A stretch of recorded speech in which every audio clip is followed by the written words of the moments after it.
amahoro y'Imana nshuti mwe mwese mudahwema kutwereka ko mudukurikiye kuri Ijambo Ribohora TV. Twese turabashimye mu izina rya Yesu. Nge ndirwema Tsiri ndi kumwe na mugenzi wanjye Emmanuel Dasingwa. Dasira amahoro. Turashima Imana Tsiri. Nukuri cyane. Hanze rero akazuba karava n'imvura ikagwa, ariko ngo ibyo burya ngo isibaho mu mucyo, ndetse ngo burira bugacya bukongera bugacya. Umucyo mwawubonye? Turashima Imana ko twaramutse turi bazima. Yego. Iby'imvura byo turi no mu gihe cyayo, tugeze mu kwezi kw'imvura, mu mezi y'imvura. Kandi buriya ngo habaho igihe cy'iki, buriya ngo igihe cy'iki nicyo cy'isarura, hakabaho n'igihe cy'itumba. Igihe cy'itumba rero ndatekereza ari kimwe twinjiyemo. Imana ibitanga imigisha kugira ngo abantu babashe kugira ikintu babona, kuko ibyo kurya ngo byera mu butaka. Kandi ubutaka bugomba kugwamo imvura. Rero nta mvura yaguye, Imana itatanze umugisha w'imvura, ntabwo byakunda ko abantu babasha kubaho, biragoye, ntabwo bahinga. Rero tugomba kubishimira Imana ko tugeze mu gihe cy'ihinga niyo mvura ikaboneka. Ahubwo itabonetse aho ngaho ndatekereza byaba ari inkuru ikomeye. Tugiye kujya mu kwezi kwa 10, abantu babaho hakunze kuberamo ibitangaza, hakavamo n'imigisha myinshi. Wowe ubyumva mu kwezi kwa 10 hirya no hino barimo bavuga ku kwezi kwa 10 ko nuko imigisha ukwezi kwa 10 gutandukanye n'andi mezi? Ku ruhande rumwe buriya nkurikije ukuntu hano mu isi abantu bagira ukuntu bizihiza ibihe by'umwaka, hari abashobora kwizihiza umwaka ngira ngahari, sinzi niba ari muri sinzi igihugu njya numva twebwe twizihiza umwaka, bo bizihiza umwaka ngira ngahari mu kwa 9, simbizi. Yego nibyo, ni mu kwa 9 wo umwaka urangiye. Noneho niho igihe cyabo cy'umwaka bo baba bagisoje. Ndatekereza no mu Bushinwa sinzi, banza tuzajya duhuza igihe cyo gusoza umwaka. Turahuza ariko turahuza ariko hari igihugu tutajya duhuza. Twebwe twizihiza isabukuru y'umwaka, bo barayirangije kera. Urumva rero bitewe n'imyemerere ya muntu ya buri hantu, nge barumva igihe cyose hari kimwe ko tugomba kugishimiramo. Yego. Reka rero twanzike tugiye kuganira ku bijyanye n'umuryango. Hari za gatanya rwose zikomeje kuba nyinshi cyane, ziriyongera. Ariko nkawe ndagira ngo nkubaze, hari mu nkiko kenshi zikunze kugaragaramo bakanatanga gatanya rwose, ariko si icyo nshaka ko tuvuga uyu munsi. Mu idini noneho ho biba bimeze gute? Ko iyo barimo gusezeranya umugabo n'umugore ko bazabana akaramata, kuki iyo bagiye gutandukana noneho idini nta ruhare rubigiramo? Biterwa n'iki? Wema rero ikibazo mbaze ni ikibazo cyiza cyane. Ni ikibazo abantu benshi batarabasha gukurikiraho cyangwa kumenya. Reka ariko mbivuga, abantu benshi ku bintu bijyanye na gatanya zigaragara mu nkiko ariko ntizigaragare mu madini n'amatorero. Mu madini, amadini, ubundi dini, itorero ni rimwe, ni irya Kristo cyane. Ntabwo uvuze ngo amadini n'amatorero, buri insengero zose ni amadini, ntabwo ari itorero. Yego. Ahubwo kuko ahantu ijambo ry'Imana tubwira ngo tube abejejwe mu itorero, sibyo? Ni ukuvuga ngo iyo wemera Kristo uba wejejwe muri Kristo. Iyo utarasobanukirwa Kristo wari we mu buzima bwawe, uba uri umunyedini, ntabwo urasobanukirwa neza ngo ese njye nubwo mba mu rusengero ariko nakiriye se umwami n'umukiza. Nta rero idini, wenda ubwo mbabarire ko wansuye mbanje kuvuga ku cyo wari uvuze ngo amadini n'amatorero. Njye mbashaka kubanza gusobanura ku kintu. Iyo twinjiye mu by'umwuka no kumenya ibijyanye n'ijambo ry'Imana, ndabanza nkavuga kuri icyo kintu. So rero mu madini, kuko buriya bintu byo gusezerana ntekereza neza ko byaje nyuma ariko Imana yabivuzeho kandi kuvuna bivuze turaza kwifashisha ijambo ry'Imana kugira ngo hataza kugira ngo abantu bataza kuvuga ngo uyu muntu ibintu arimo kuvuga ni ibiki. Oya, ngiye mbashaka ngo mvuge ibintu bigendeye ku murongo. So rero kucyo warumbajije kijyanye n'amadivorce agaragara kenshi cyane.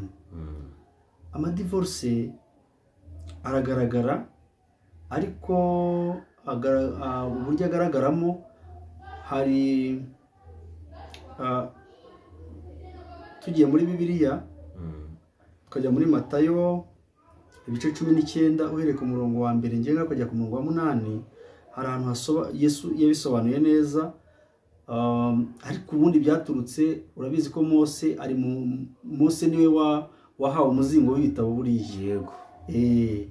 Buriya Mose niwe, mbese buriya Mose ni nk'ari wahawe, ni nk'ari we ubundi twagaye no gukesha Bibiliya, kuko ibintu byose byanditswe muri Bibiliya byaturutse mu nyandiko za Mose. So rero ahantu mbona ikibazo ari ya madini bavugaga, ahunga inshingano. Ni ibyo ngira ngo uwitseho cyane. Buriya ahunga inshingano. Atahunga inshingano gute? Kuko abantu twebwe iyo tugiye gusezerana tuvuga ko tugiye gusezerana imbere y'Imana, sibyo? Iyo tugiye gusezerana imbere y'Imana hari amabwiriza amadini aba yarashyizeho. Ayo mabwiriza amadini aba yashyizeho avuga ko abantu, umugabo azasiga se na nyina ngakabana n'umugore we akaramata, ngo nabe bakiri umwe, ngo nibabe bakiri babiri, ngahubwo bazaba babaye umwe. Ibyo mbyemeranya kuko nabyo Yesu yabivuzeho. Turaza kubibona muri urwo rwandiko rwa Matayo, kuko turaza kuhasoma kugira abantu basobanukirwe uburyo amadini ahunga inshingano. Buriya hariho abo bitaga abafarisayo. Abafarisayo buriya bari abahanga, ariko nanone bari bazi ubwenge. Mu by'ijambo ry'Imana bari abafarisayo bari babi cyane, kuko abafarisayo Yesu akimara kuza, akimara gutangira gukora ibitangaza bamubona, bagiye bamugerageza cyane. Ikintu gisekeje, abantu bavuga ko bazi Bibiliya baze kugira ikintu bavugaho. Bari abafarisayo bageragezaga Yesu cyane, kandi icyo bamugeragereza bakizi, n'ayo mategeko bari bayazi, bakabikora babizi, babikoraga nkana, icyo bita nkana. So ari nabyo ndebera ku madini y'iyi minsi. Bambabarire, nanjye ndi umunyedini, njye ndi umuporoso, ndi umwangirikani, namenye ubwenge asanga ndi umwangirikani. Ubwo rero nanjye ndi umunyedini, ariko si ndi umuheza dini. Barabyiraza kufite isobanuro ko umunyedini ni umuheza dini. Yego. Ubwo rero tugendeye kuri icyo kintu, buriya abafarisayo bo babazaga Yesu ikintu bazi. Ubwo ndagira ngo tuze kugenda tugushe hahandi. Tugushe hahandi how divorce ubuzibogamiye mu ntuza mu nkiko za leta, ariko mu madini zitarimo kandi zakagombye kuba zirimo. Ari naho ntatinya kuvuga ko amadini navuga ko ahunga ibintu nkana. Yego. Mbese n'uyu munsi je sindamenya n'impamvu yabyo. Ndaza no gutanga ingero, ariko izo ziraza hanyuma. Buriya ndumva sinzi niba nyemerera Bibiliya hafi yanjye. Dusome muri Matayo nkuko nabivugaga. Muri Matayo,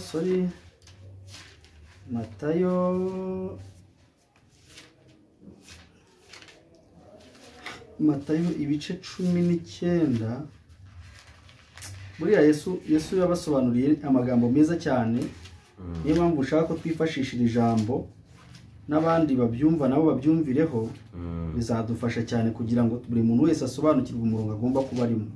Kandi ikindi nanone nkunda kubwira abantu ngo Bibiliya buriya ni igitabo cyuzuye ubuhanuzi kandi cyuzuyemo ukuri. Uramutse wise intwaro ntabwo waba ubizi. Cyuzuyemo ukuri. Rero aha hantu Rwema buriya nubwo twebwe tuba tubyirengagiza, murambabarira ndahageze. Hano umutwe w'amagambo ukuntu uvuga uravuga ngo ibyo gusenda abagore. Ibyo gusenda abagore. Abantu surahazi? Ndimo ndabyumva, komeza. Ngo Yesu arangije ayo magambo kugira ngo inkuru bayumve neza. Ndumva ijambo ahantu hose nahasoma none naza kugusobanurira ariko nasomye. Ariko umutwe w'amagambo aragira uti ibyo gusenda abagore. Yego. Ngo Yesu arangije ayo magambo ava i Galilaya ajya mu gihugu cy'Iyudaya hakurya ya Yorodani. Abantu benshi baramukurikira abakirizayo. Aha rero ku murongo wa 3 ubu niho hari hakenewe cyane. Ngo abafarisayo bazaho ari baramubaza baramugerageza. Umve ko bamugerageje. Baramugerageje. Ako kantu abantu bakumve.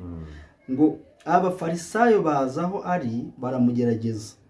Baramubaza bati mbese amategeko yemera ko umuntu asenda umugore we amuhora ikintu icyo ari cyo cyose, amuhora ikintu icyo ari cyo cyose. Ku murongo wa 4 ngo nawe arabasubiza ati, ubu ni Yesu wabasubije, ntimwari mwasoma sorry mumbabarire imisomere yanjye uyihanganire n'undi kandi ayihanganira wari wese. Ngo nawe arabasubiza ati ntimwari mwasoma yuko ibyaremwe mbere ngo ngo ntimwari mwasoma yuko iyabaremye mbere yaremye umugabo n'umugore. Yabanje kureba yaremye umugabo n'umugore. Ngo ikababwira iti nicyo gituma umuntu azasiga se na nyina akabana n'umugore we akaramata, bombi bakaba umubiri umwe. Bituma bombi bakaba umubiri umwe, bituma batakiri babiri ahubwo babaye umubiri umwe. Nuko icyo Imana yateranije hamwe umuntu ntakagitandukanye. Niyo Imana yifatanyirije. Wabyumvise? Yego. Hano ugeze aha ngaha abantu bashaka guhita bati ibyo gusenda abagore birihe bije biti. Wabyumvise? Yego rwose nanjye niho ndi. Ko hano Yesu bamubajije akavuga aya magambo yose kandi bamubajije ngo ibyo gusenda abagore. Ubwo ndagira ngo uhite ukurikira neza nabo duteze amatwi bakurikira. Ku murongo wa 8 niho haza ikintu gikemura impaka zose. Ibyo gusenda abagore. Ngo arabasubiza ati Mose yabemereye gusenda abagore banyu kuko imitima yanyu inangiye. Kuko imitima yanyu idashobotse. Ubwo ni y'abagore. Ariko ngiye hano ntabwo ndeba abagore. Nje ndeba bose. Yego. Ubwo ntabwo batandukana bose bakabigize mu rugo. Nje ntabwo ndeba abagore. Kuko hasi haraza kubitubwira nanone. Uyu murongo bundi barambabarira turagira ku murongo wa 11 nako wa 12 sorry. Niho hari buze kudufasha. Komeza. Ngarabasubiza ati Mose yabemereye gusenda abagore banyu kuko imitima yanyu yari inangiye. Ariko uhereye mbere hose ntibyari bimeze bityo. Urumva? Yego. Ariko ndababwira yuko umuntu wese uzasenda umugore we atamuhora gusambana akarongora undi azaba asambanye. Turimo turajyana cyane rwose turimo turajyana rwe cyane. Azaba agize gute? azaba asambanyi urumva yego ngo abigishwa be ubwo ntabwo ari abafarisayo ni abigishwa ba Yesu bahise noneho bagira ikibazo baba confused bavuga se noneho ibi ni ibiki urumva ni umuntu warunderanjije murambabarije urumva noneho abigishwa urumva bari bacecetse Yesu akirimo gusobanurira abafarisayo sibyo yego ndabyumva ubwo turaza kumva nyuma abafarisayo ni bandi Yesu abigishwa nyakuri ni bandi noneho ngo abigishwa baza kubaza Yesu ngo abigishwa be baramubwira bati iby'umugabo n'umugore we niba bigenda bityo noneho kurongora si byiza niba iby'umugabo n'umugore bigenda gutyo ubwo kurongora si byiza ubwo si byiza noneho twanabireka urumva yego noneho Yesu ngo ku murongo wa 11 hano ngo nawe arababwira ati abantu bose ntibabasha kwemera iryo jambo keretse ababihawe hano agahita asobanura ku murongo wa 12 ababihawe abarimu abo ni bande ngo kuko hariho ibiremba urumva ibiremba byavutse bityo yego nuko yavutse mu nda za ba nyina hariho n'inkone zakonwe n'abantu hariho n'inkone zikona ubwazo kubw'ubwami bwo mu ijuru ubasha kubyemera abyemere wabyumvise ibyo gusenda abagore rero iri tegeko ryo gusenda abagore njye mbona rishingiye hano muri ibi byanditswe byera ahubwo ku ruhande rwanjye rumwe bamba bari abanyamadini ntibamfata ukundi ariko nanone bongere basubire inyuma babirebe neza ese koko ibi bintu bivugwa n'ibyo cyangwa si byo wabyumvise yego ndakumva kuko buriya njya nkunda kubwira abantu bamba ariko njyewe buriya ngiye teoloji nyifata nka politike none kuko teoloji si nyifata nk'idini ahubwo bafashe bibiliya nk'ijambo ry'Imana bayishyira muri politike rero hari ibintu bagomba gukwepa kugira ngo za gahunda zabo zikomeze zavanze sibyo abantu bazanyirenza urumva ariko kuvugisha ukuri niko bigomba kugenda noneho ikindi icyo nshaka kuvugaho hagati aho ngaho nuko hano Yesu abafarisayo urumva ko bamubazaga ibintu bazi yego ariko bagira ngo abishyireho umucyo urumva basaga nkaho barimo kumuderanja ariko Yesu we abaha ukuri aravuga ati ariko impamvu Mose yanditse rwa rwandiko nuko imitima y'abantu yari inangiye ntabwo ngiye mbonamo umugore simbonamo n'umugabo ahubwo ndabonamo bose barimo njye ndabonamo bose kuko buri muntu wese ashobora kubera ikigeragezo mugenzi we ahubwo niba Yesu yaravuze gutyo ngo ndababwiza ukuri cyangwa se ndagira ngo mbamenyeshe ko umuntu uzasenda umugore we atamuhoye gusambana azaba agize gute azaba amuteye gusambana cyane ni iyihe mpamvu umugore cyangwa umugabo bajya gusezerana mu idini ntibakurikize urwandiko Mose yanditse ikibazo kuki batarukurikiza aho wumva agiye aho ngaho niho ushobora guhita nkubwira mwongera nanjye nkanibaza urumva hariya ariho ushaka kuzamuka nkajya hahandi wambwiye ngo kuki amadini asezeranye siko wambwira cyangwa nibyo naza gutanaze kunyibutsa urumva kuki amadini atakisesinga kuri kiriya kintu cy'ubutane ahubwo amategeko ya leta akaba ari accessinga kuri kiriya kibazo amadini arasezeranya ariko ibyo gutandukana byo ntago biyareba rwose aho ngaho rero idini ryafashe ikintu kimwe hariya ngo dusezeranye kuzabana karamata kandi nyamara hano hakatubwira ngo hari igihe gishobora kubaho ariko umugore ntuzamuhora ko amafaranga yangije ntuzamuhora ko yagurije imodoka yayigushije uyifite, ntuzamuhora ko baje bakiba televiziyo mu nzu. Ibyo bintu ntago mu mategeko birimo, sibyo? Nta nubwo ibyo kuvuga ngo kwangiza imitungo. Buri muntu wese afite ukuntu agomba gucunga imitungo, sibyo? Cyane cyane ko Bibiliya nk'ijambo ry'Imana itubwira ngo umugabo ni umutwe w'urugo, umugore nawe ni iki? Ni umutima w'urugo.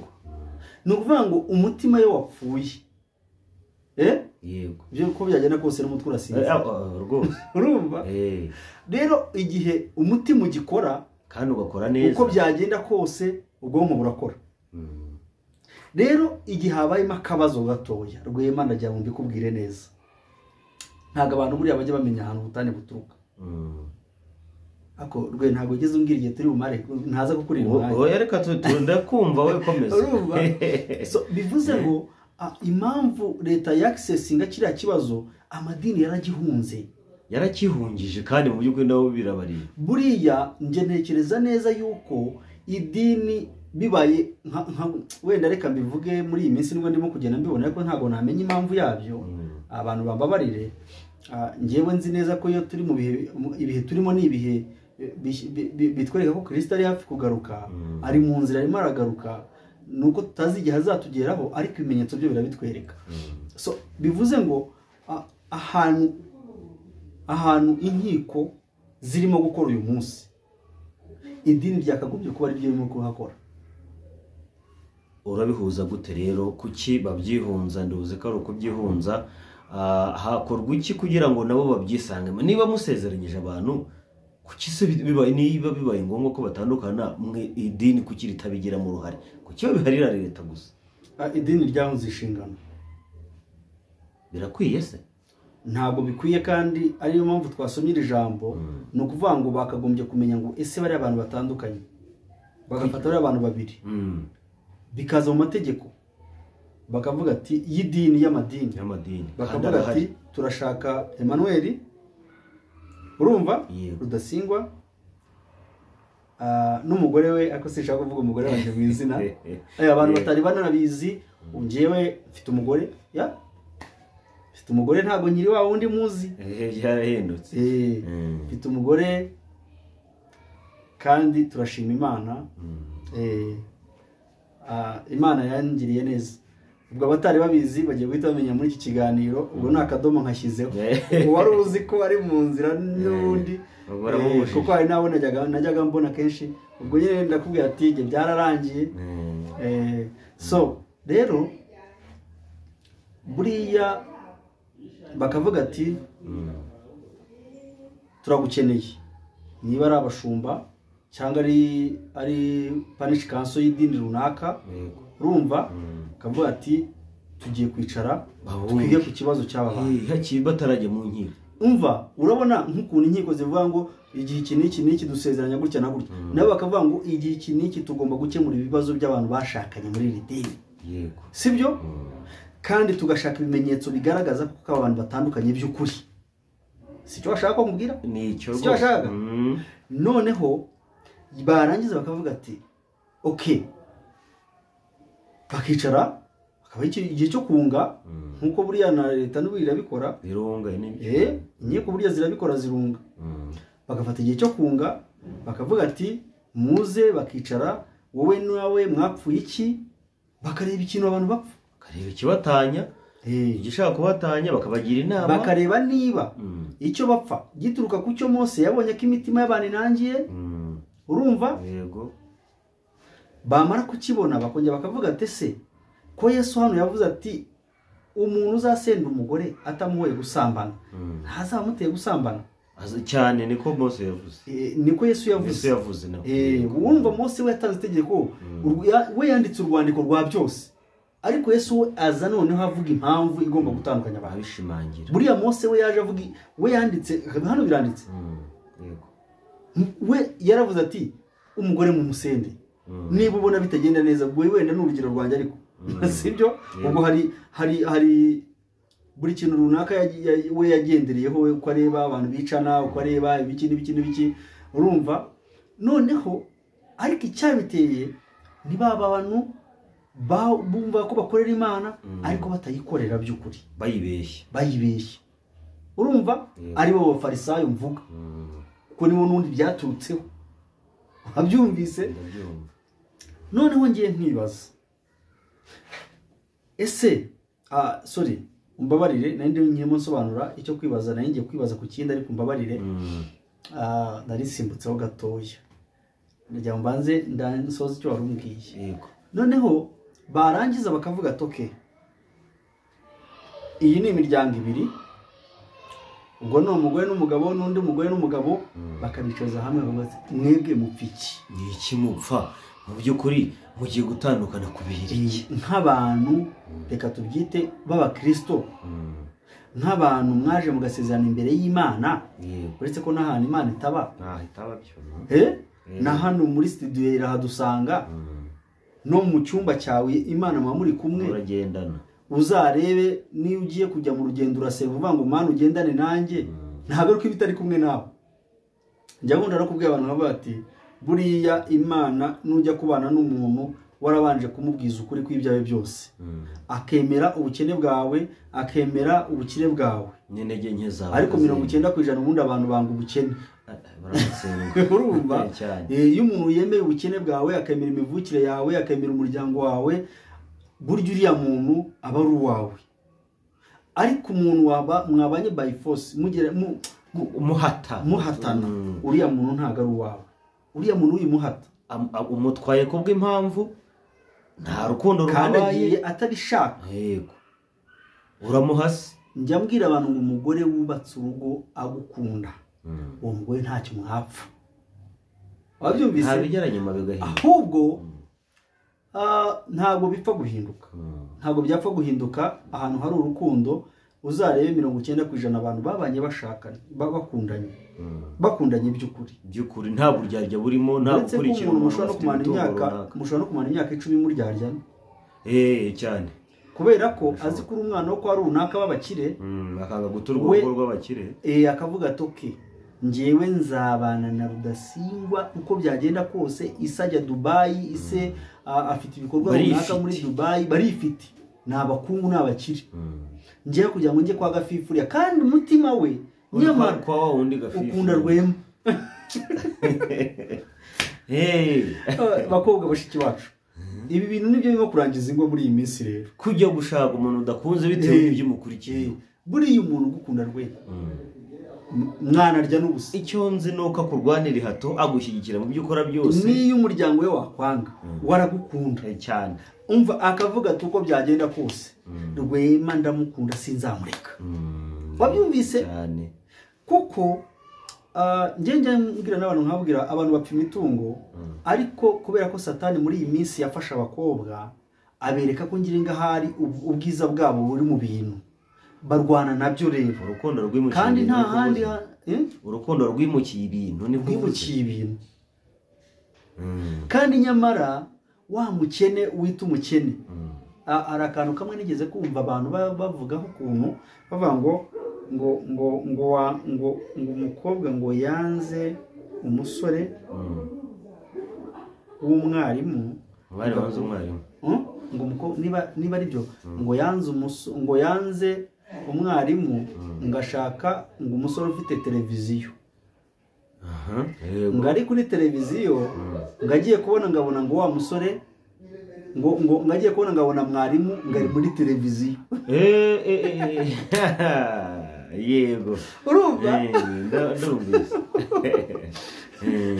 Urumva niba umuntu areba ibigaragara, areba ibifatika, ariko ntago azi iby'Imana yateganyije inyuma. Kandi wowe wari umugisha we, nawe ari umugisha wawe, Satani arakunyagarira. Urumva? Yego, niyo mpamvu ngiye mbwira abantu nkababwira ati rero wowe mukobwa, umuntu uri ku mutima wawe gumana nawe. Urumva? Wihata kuko Imana ntiyaguha urukweto rutari rwawe. Ntibishoboka, niba wambara wewe wakwambara urukweto rutari rwawe. Oya, ntibikunda. Uzi ko ngiye nshobora kugutiza urukweto ukarutwara, ariko ntabwo ubizi ko ari urwa Rudasingwa. Ariko Rudasingwa yanije inkweto nziza, kubera ko atari izawe. none ntabwo ari izawe. Rudasingwa yanije agashati keza, iyo utashye utaha ubizi kuri butirere udasimba uratirura. N'umukobwa rero ujya kubana n'umusore adakunda ababizi ko byanga bikunda yahunze uwo akunda. None se mu by'ukuri izi divorce zose tubona nuko nguko bagiye bagenda cyangwa hari ikindi gishobora kwitera? 90% n'ubwoba bw'ubuzima. Ese rudase uruhare rw'ababyeyi we ntibashobora kubigiramo uruhare rw'ababyeyi sinzi niba amadini twamaze kuyavaho. Reka tubihuzahuza amadini n'ubundi erega ntabwo dushuje ntabwo dusoreje twanakomeza n'ubutaha. Ariko reka turebe noneho uruhare rw'ababyeyi mu mitandukanire y'abana babo. Uruhare rw'ababyeyi narwo nk'uko bisabye rurimo gute? Uruhare rurimo rero ni ababyeyi bagira nabyita nka defo n'inenge kandi ku babyeyi benshi hahandi umubyeyi umwana urabizi mu muco w'abanyarwanda sinzi niba n'abanyamahanga ariko bemeza ko ngenzi mu Rwanda n'abandi bantu bavuga ikinyarwanda iyo umusore agiye gushaka abanza kuvuga ko yabonye fiance. Fiance rero uwo nguwo yo yagiye kumwerekana kugira ngo bazamusapotinge hari ibintu byangombwa bagomba kubanza kureba. Sibyo? Abantu baramba bari ndatanga ingero nyinshi. Hari abagendera ku bwoko bujyanye nabyo gabundi butatu. Burya abahanga mu ibyo bijyanye n'amoko kera kiri menshi 10 ntacyo byari bitwaye, ariko babiri iyo baze bakabikanjakanja akabatatu niho byapfiriye. Oya we mbwira abo bagenga. Buriya ngiye nureba ngiye ntabwo ngendera kuri buriya bwoko noneho ubwo umuntu ubukurikiza umubyeyi ubukurikiza ari atatu reka nyavuge mu izina ntacyo bintwaye ariya abatutsi n'abatwa. Shuti yanjye umuntu ukiri muri uwo murongo yasigaye inyuma cyane nta hantu ari. Uzi impamvu mbikubwira? Buriya bwoko bwaje nyuma ya cyami, ahubwo ngewe ngiye kugenda ku bwoko nagenda kuri buriya bwoko bwa cyami. Ibyo abasenga abega abanyiginya gutyo. Ngewe kandi nabo rero kubagenderamo mba ngiye guterekera. Nicyo kibazo kuko abantu rero ari n'amoko y'imiterere ya karande. Ubundi abari karande nyine. Karande yanjye ndumuha, karande yanjye ndumutsobe, karande yanjye ndumunyiginya, karande yanjye ndumwega, karande iyo bari karande. Urumva? Iyo karande rero n'undi utarayivaho. N'undi ukiri wa wundi. Ariko noneho gica abo banyamahanga wavuze bagiye kuzana biriya bintu nje sinjya mbikurikirana cyane batanye mbategeke. Ariko naje gusanga umuntu ushobora kuvuga ngo nge ndi umututsi impita nkubwira ati uri inyuma mu mitekerereze uri inyuma cyane garukira aho ngaho urimo urajya kure. Uyu ngo akavuga ati nge ndi umuhutu nge ndi umutwa garukiraho. Imana nge nsoma Bibiliya n'ubu ndayisoma ntabwo nyisoma nk'abateoloji ariko nyisoma nk'umuntu wahawe impano y'ijambo ry'Imana kandi kagucengera kandi n'ukuri nge mba numva imfasha. Soma Bibiliya nabonyemo amoko y'Abisiraheli, mbona amoko ariko bariya bari imiryango. Bari imiryango nkuko navuga ngo ndi umuryango kwa runaka. Nkuko uyu munsi tuvuga ngo ni umuryango w'Abenyamini. Abamenyamini bose baturuka ku Bisiraheli. Sibyo n'Abisiraheli muri rusange ariko kubera ko sekuruza Aburahamu. Sibyo? Buriya sekuruza wabizera. Buriya Benyamini Nyatanyaho akomoka kuri Aburahamu kuri sekuruza. Noneho bo bavuga ko ari Ababenyamini. Uriya ni umuryango w'Ababenyamini. Kandi Isiraheli yose ni Ababenyamini cyane. Niyo mpamvu bajya banakubwira ngo iyo havutse igikuba umwisiraheli ahantu ahari hose aho yaba ari aratega agataha kandi nta mwisiraheli utari umusirikare. Biragoye kumubona. Nta umva atangira igisirikare afite imyaka 7. Urumva?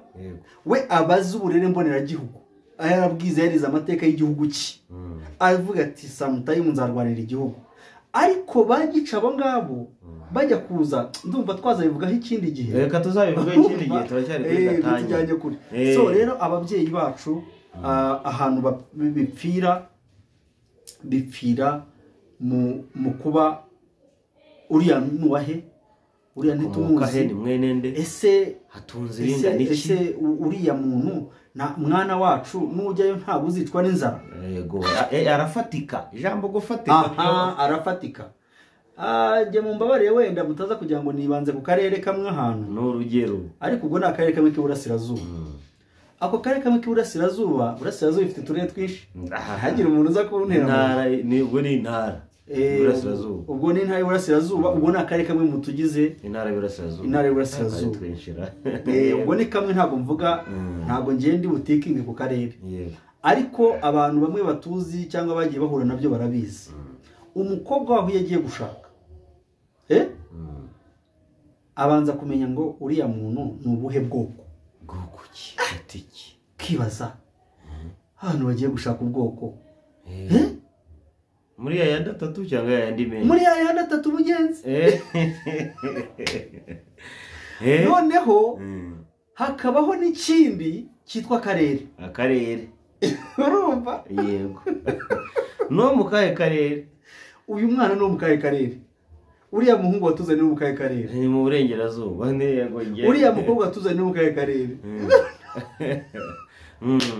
bagenzi murekera aho ngaho nicyo ngicyo se gishobora kuba nacyo cyaba intandaro y'izo noneho hakazaho nyine no kuba nyine umuntu yifashije kwifasha byo rwose pe kuba wishoboye we mugabo ubu utunze uturuka no mu muryango ukomeye iyo ni vi ya mbere wayitsinze niyo waba batagukunda ariko ukaba wifashije ako karere ntavuze niko kameze yego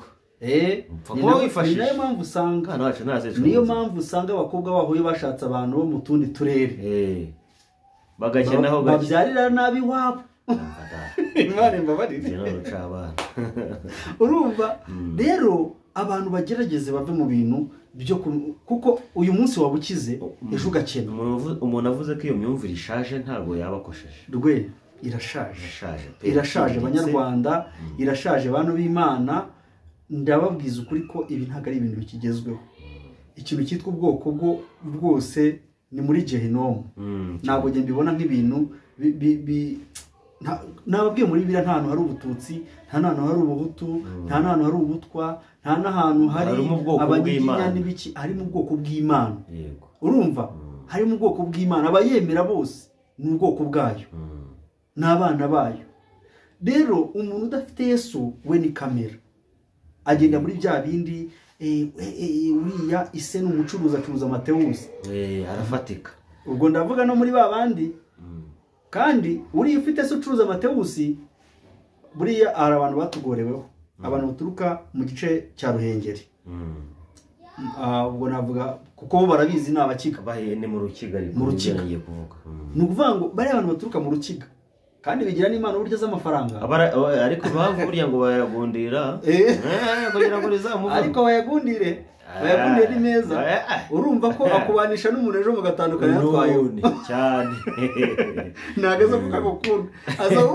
ari niyo abakunze ntabwo ari umuntu umwe wigeze gushakana n'umuntu nanone w'umunyabutare ariko ukomoka muri icyo gice kimwe cy'Iburasirazuba barabana ariko mu kubana umukobwa babanye badakundana umukobwa nyine akamwereka ko amukunda noneho haza kubaho kese ko umukobwa bakimara kubana babanye umukobwa azanye inda yaza yizanye yaramutwerereye amuzanira inda ariko inda amuzaniye iba iyo umuntu bari basanzwe bakundana ariko uwo muntu yari afite amafaranga uwo yarazaniye inda uwo bakundana uwo muntu bakundanaga bari barigaye no muri kaminuza ngo bigaga i Butare noneho uwo mupapa umwe iyo ni story ariko yabaye ni true story nkuru mpamo uwo mupapa ndatekereza we yari yaranashatseho umugore ariko haza sinzi ni umugore yarapfuye ntabwo biza ariko ubwo ngenda avuga ibyo nzi uwo muntu akaba yari afite depo Nyabugogo nkawe ubone ibintu y'imyaka ngo afite n'amakamyo menshi. Umuntu wabaga Nyarutarama no umukire shabye ubwo umukungu. Reka rero umukobwa aze kubenguka umukire avuga ati uko byagenda kose ifaranga nzabirya mbirye nanjye, abisezerana n'umusore. Bahungu namwe ndababwiye shaho yagiye kuri dero. Abenshi nuko bagenda kuri dero. Noneho arangije we ikintu yakoze Rwema ntaza gukurira iminota. Arangije aravuga ati okay, hasezerana n'umusore avuga ati igihe kiriya kigabo ngiye kugenda dusezerane ndamara igihe runaka duhite dukora divorce. Data we yari divorce zituruka cyane abisezeranye n'umuhungu bakundanaga ati hari imari ishyushye reka njye kuri kiriya kigabo dusezerane ubundi dutandukane tugabane tubone igishoro twibanye. Ibyo babyita ngo niba si byo mujye muvuga ngo ruca abana nuko yagiye abaragiye.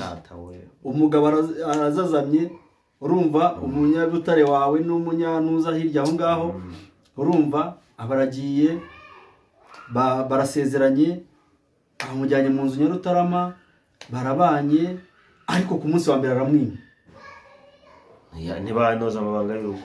Uwa kabiri aramwima. Wabyumvise? Ndumva. Ubwo ni story yindi itandukanye n'indi y'uwagiye afite inda. Oya ntabwo ari hataza kugira umuntu byumvagaje. Urumva ngira story nyinshi z'abantu kuko afite experience nawe tuzivugaho rwose. Urumva arangije wa musore umugabo ko yagiye gushakisha undi akajyaza agahamagara wa wundi bakundana bakiranwa mu rugo bikorera ibyabo. Urumva biza kugeraho umukozi. Abantu bumvise iyo story hari abayizi bashaka kuza kubivugaho. Biza kugeraho umukozi wo mu rugo bimurenga aravuga ati ibintu ntabwo bishoboka. Nzabibwira boss, nzabibwira databuja. Hari abakozi beza, abakozi ndabasuhuje, abakozi bakorera mugakora inshingano zanyu mugafasha imiryango y'abantu baba bagiye mu kazi mukabarebera muri byose. Mbahaye yambu ndabasuhuje rwose. Muri abantu b'abagabo, muri abantu b'inkumi, mujye mukomeza akazi kose. Buriya akazi kose ni akazi cyane, akazi kose ni akazi ugakorana umwete buriya Imana ikaguheramo umugisha. Umugabo abaye aho ngaho ariko umukozi aza kumubwira ati ariko databuja iyo ugenda iyo ugiye hari umuntu uza. Shebuja ati wowe ati rimwe uzagerageze uzaze isaha niyi ukimara gutsimbura abagarutse. Yari byarabaye ingeso ati kuko urumva umugore yarazi igihe umugabo agarukira. Nibaza kurya saa sita ntabwo waza urumva. Noneho cyangwa se niba ataza akaza rimwe nimugoroba cyangwa se niba ajya safari kabiri mu cyumweru cyangwa se mu gihe runaka. Umukozi aramubwira ati rwose umuzamu aramubwira ati databuja ati wowe uzaze usige imodoka hanze winjire uzaza uzasanga ibintu byabaye hatari. Mwana we wabyumvise? Ndiyego. Ubwo urumva diru barayikinnye. Urugo n'ubwo abagabo babiri cyane ni umugore arongoye n'iki n'abagabo babiri ariko uwa mbere ntiyigeze arongoye, uwasezeye ntiyarongoye ahubwo harongora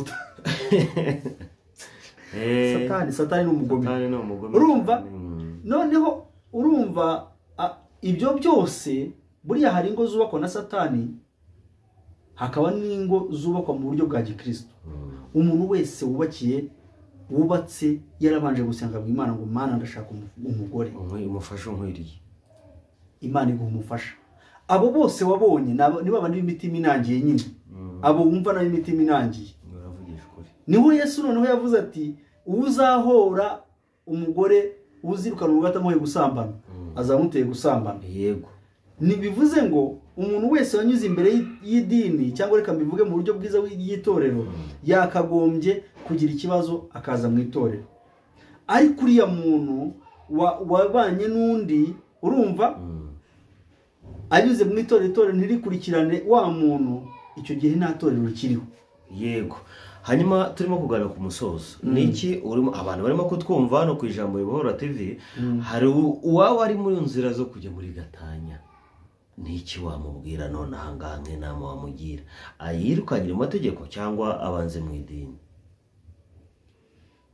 kuko ntibahari ntibahari rero aho ngaho ikintu mbaje kirakomeye uzi impamvu twatangiye tuvuga ko amadini yahunze inshingano biragoye ko ushobora kwinjira mu idini uwo basezeranyije se ntashobora kubunga nibura ko mwana mwumva kurushaho ababyeyi barunze biranze ariko bahise basimbuka inzego bagiye mu muryango mu mategeko itegeko icyo akora n'iki ni ukureba bya bisabwa byose kugira ngo mutandukane nta kuntu se bakongeramo kujya kureba pasitori ese rwe wari uzi neza ko buriya ari inkiko ubwazo zigira ibintu bitatu zishingiraho yego zirahari kuba ufite igihamya ko umugore yaguciye inyuma ni uguca inyuma gusa nta kindi yego guta urugo ibindi byo guta urugo amategeko nayo yabishyizemo kuko amategeko agira ingingo runaka yazo umugabo ashobora guta urugo ariko biriya bintu ariko mubare ntabwo ndimo kuvuguruza amategeko ni uko biganira amategeko ubundi ni ukubibahiriza ni ukuvuga ngo iyo amahirwe nuko ndi kumwe n'umunyamakuru amategeko arubahiriza urumva buriya ntekereza ko njyewe ngendera kuri Bibiliya njyewe umugore wanjye ntabwo twapfa ikindi kintu icyo ari cyo cyose kuko umugore ugukunda buriya koze ya byose ni iri tegeko ryo gusambana kuko umugore ubundi baranavuga mu kinyarwanda ngo inkoko yaraye hanze iba yabaye inkwari umugore wasambanye ntagaruka niko bigenda bugendera ko ntajya yihana umugabo waragaruka mbere umugabo abagabo baragenda bagasambana bakaba bagaruka ariko umugore ntagaruka keretse uwarozwe keretse uwo barabiroga kuko buriya njye mfite experience muri ibyo bintu we barandoze bihagije reka twikomere dusoza rero wenda aho ngaho ho ibintu bijyanye no kuba bajya kugisha inama uwabasezeranyije byo ntibyakora kuruta uko bahita birwanyira mu nkiko hari n'igihe ujya kugisha inama ukabura uyikugira kuko buriya uwayikugira hari ikintu kiriho ndumva wenda tugirirwa undi mugisha tuzakivugaho ibintu byo gutandukana hakabaho ngo kuvuga ngo ntago wemerewe kongera gusezerana icyo kintu ngewe nigeze kwibazaho umuntu umwe mu pasiteri ntavuze izina wo mu idini runaka arambwira ati ngewe idini ryacu amahame y'idini yacu avuga ko nta muntu wasezeranye wongera gusezerana bwa kabiri ariko njye nagusezeranya ariko amahame y'idini ntabyemera wabyumvise yego wumvise ukuntu yabimbwiye yashyizemo ako kantu buri Imana nidufasha tuzayiganira tuzabivuga njye sinakongera gusezerana njye sinagusezeranya kubw'amahame y'idini ariko kubwanjye kuko nzi ikibazo cyawe nagusezeranya bivuze ngo bagongwa n'amahame ariko nyamara baba babizi ko babyica nkana babizi wabyumvise yego rero niyo mpamvu nta kundi kuntu biba bigomba kugenda iyo abantu batandukanye nabivuze batandukanwa bitewe n'impamvu n'ubundi bigaruka handi muri rya jambo ntabwo umuntu mushobora gupfa ubutunzi ntawe uburya ku ruhande ibyo uvuga nibyo ni ngombwa nuko biba bimeze so rero